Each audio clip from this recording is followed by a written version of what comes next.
moingon kita og inkarnasyon, ang mosantop sa ato ang huna-huna nga subay sa pagtuong Katolika, mao kini ang kahiusahan sa duha ka kinaiya, pagka-Dios ug pagkatao nga gihuptan sa usa ka persona nga mao ang ikaduhang persona sa Dios nga mao si Ginoong Jesucristo.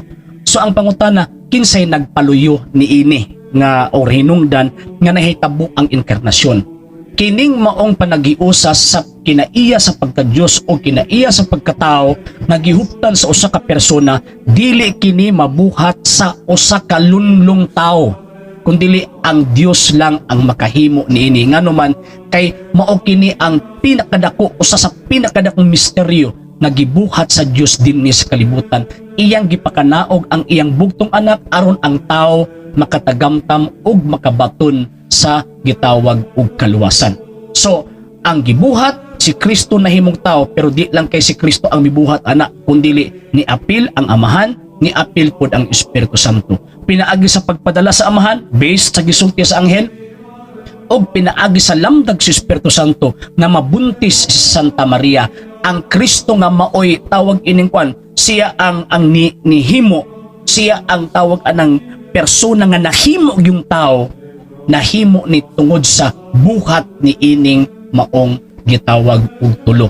Murabag sa example ni Saint Francis de Sales, na siya gihatag example kining usa ka royal prince nga gisuloban og royal purple kanang iyahang royal robe. Pagtimaan sa iyahang tawag ining pagka membro sa royal family or paghupot sa usa ka kining katungdanan sa gingharian. Ang musulob sa iya, dili lang kay siya magsulob-sulob, na ay mga tao nga musulob sa iya ha.